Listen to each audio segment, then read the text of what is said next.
Cues expert में आप सभी का स्वागत है। यह सीरीज सिर्फ 17th बीपीएससी के लिए चलाया जा रहा है। इसमें कुल 25 प्रश्न हैं। इससे पहले इस सीरीज का एक सेट अपलोड किया जा चुका है। तो आते हैं पहले प्रश्न पे। वीडियो को पूरा देखें जिससे कि आपको एग्ज़ाम में कोई परेशानी ना हो। आते हैं, पहला प्रश्न है, निम्नलिखित में से संविधान सभा की संघ संविधान समिति का अध्यक्ष कौन था? तो इसका सही जवाब है जवाहरलाल नेहरू, यानी ऑप्शन नंबर सी इसका सही जवाब है। दूसरा प्रश्न है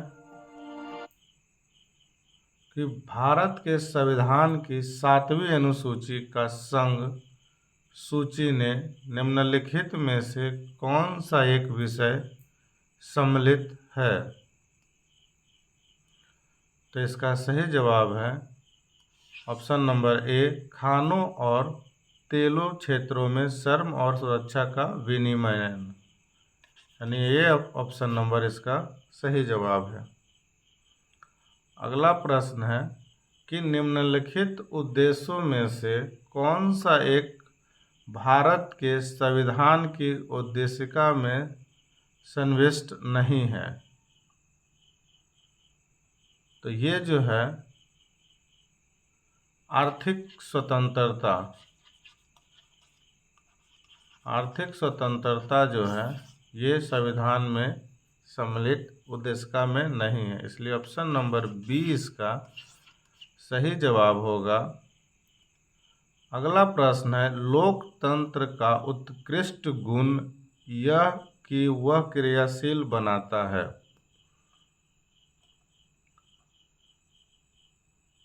तो इसका सही जवाब है साधारण पुरुष और महिलाओं की बुद्धि और चरित्र को, यानी ऑप्शन नंबर ए इसका सही जवाब है। अगला प्रश्न है, भारत के संविधान के निर्माताओं का मत निम्नलिखित में से किसमें प्रतिबंधित है? तो इसका सही जवाब है उद्देशिका, यानी कि ऑप्शन नंबर ए जो है इसका सही जवाब है।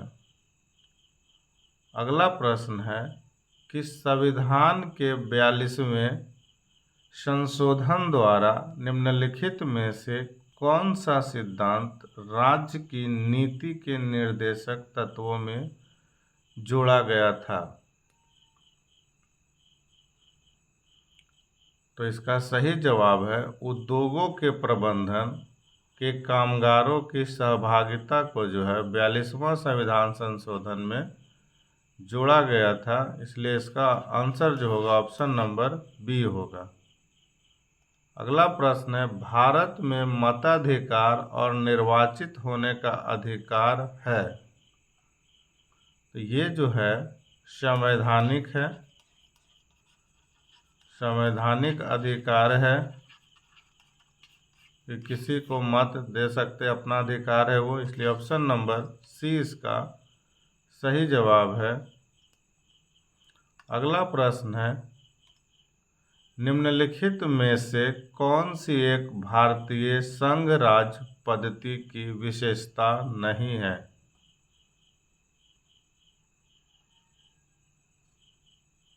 तो इसका सही जवाब है विशेषता नहीं है, ऑप्शन नंबर डी इसका सही जवाब है। आते हैं अगले प्रश्न पे कि भारत के उपराष्ट्रपति का निर्वाचन किस अनुच्छेद के अंतर्गत आता है? तो इसका सही जवाब है अनुच्छेद 66 जो है उपराष्ट्रपति के निर्वाचन के लिए आता है, इसलिए ऑप्शन नंबर बी इसका सही जवाब है। अगला प्रश्न है, शिव समुद्रम जलप्रपात किस नदी के मार्ग में पाया जाता है? तो इसका सही जवाब है कावेरी नदी जो है इसके मार्ग में शिव समुद्रम जलप्रपात पाया जाता है। इसलिए ऑप्शन नंबर सी इसका सही जवाब है।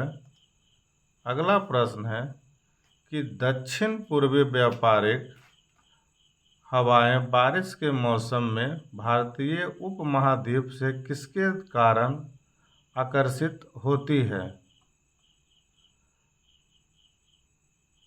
तो इसका सही जवाब है उत्तर पश्चिम भारत में कम वायुदाब होने के कारण भारतीय उपमहाद्वीप अपने ओर इसे आकर्षित करता है। इसलिए ऑप्शन नंबर ए इसका सही जवाब है। अगला प्रश्न है भारत में यरलुना जाम्बो नदी को किस नाम से जाना जाता है? तो इसका सही जवाब है ब्रह्मपुत्रा। ब्रह्मपुत्रा नदी को यरलुना जाम्बो नदी के नाम से जाना जाता है। अगला प्रश्न है हिमालयी क्षेत्र में खनिज संसाधनों की कमी है क्योंकि शैल स्तरों के विस्थापन से शैल व्यवस्था बाधित हो गई है तथा इसे संश्लेषित बना दिया है। इसलिए ऑप्शन नंबर ए इसका सही जवाब है।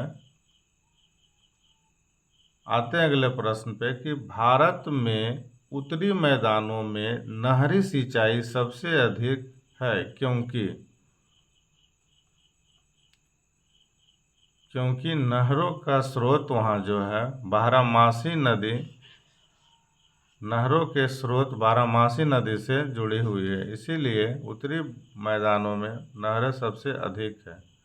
ऑप्शन नंबर सी इसका सही जवाब होगा। प्रश्न है छोटा नागपुर पठार तथा शिलोंग पठार के मध्य का क्षेत्र है। तो इसका सही जवाब होगा एक नव अवतालित प्रदेश जिसमें गंगा द्वारा अवसाद का निक्षेप हुआ है, यानी ऑप्शन नंबर डी इसका सही जवाब है। अगला प्रश्न है कि जनगणना 2011 के संबंध में निम्नलिखित कथनों पर विचार कीजिए। पहला ऑप्शन दिया है इसका कि न्यूनतम साक्षरता वाला राज्य बिहार, सर्वाधिक लिंगानुपात वाला राज्य अरुणाचल प्रदेश। तो इसका सही जवाब है ऑप्शन नंबर सी, यानी दोनों सही है। अगला प्रश्न है भारतीय वायुसेना के दक्षिणी कमांड किस स्थान पर स्थित है? तो ये जो है तिरुवनंतपुरम में स्थित है, यानी ऑप्शन नंबर डी इसका सही जवाब है। अगला प्रश्न है चमेरा बांध किस राज्य में स्थित है? तो चमेरा बांध जो है हिमाचल प्रदेश में स्थित है, यानी ऑप्शन नंबर सी इसका सही जवाब है। अगला प्रश्न है चांदीपुर किस राज्य में स्थित है? तो चांदीपुर जो है ये उड़ीसा में स्थित है, यानी ऑप्शन नंबर ए इसका सही जवाब है। अगला प्रश्न है निम्नलिखित कथनों में से कौन असत्य है? तो इसका सही जवाब है मानव द्वारा सर्वप्रथम प्रयुक्त अनाज जौ था। ये सही गलत जवाब है, यानी कि ऑप्शन नंबर डी इसका सही आंसर है। अगला प्रश्न है भारत में आर्यों की सफलता का मुख्य कारण क्या था? तो इसमें जो था कि आर्यों की बेहद उत्तम सैन्य उपकरण एवं अश्वों का उपयोग, यानी ऑप्शन नंबर सी इसका सही जवाब है। अगला प्रश्न है पूर्व वैदिक आर्यों का धर्म प्रमुखता था। तो इसका सही जवाब है प्रकृति पूजा और यज्ञ, यानी ऑप्शन नंबर सी इसका सही जवाब है। अगला प्रश्न है इलाहाबाद स्तंभ शिलालेख निम्नलिखित में से एक से संबंधित है। तो इसका सही जवाब है महापद्नंद यानी ऑप्शन नंबर ए। अगला प्रश्न है, निम्नलिखित में से कौन सा एक अन्य तीनों के समकक्ष नहीं है? तो ये जो है गौतम बुद्ध जो थे इन लोगों के समय में नहीं थे, इसलिए ऑप्शन नंबर बी इसका सही जवाब है। अगला प्रश्न है, विरूपाक्ष मंदिर कहाँ स्थित है? तो विरूपाक्ष मंदिर जो है हम्पी में स्थित है, इसलिए इसका सही जवाब बी होगा। ये था आज का कुल 25 प्रश्न जो आपको आगामी एग्जाम में मदद करेगा। इस बार का बीपीएससी में लगभग 1000 प्लस सीट आने की संभावना है, इसलिए जितना से ज़्यादा हो वीडियो को पूरा से पूरा देखने का प्रयास करें। चैनल को लाइक करें, शेयर करें और सब्सक्राइब करें। धन्यवाद।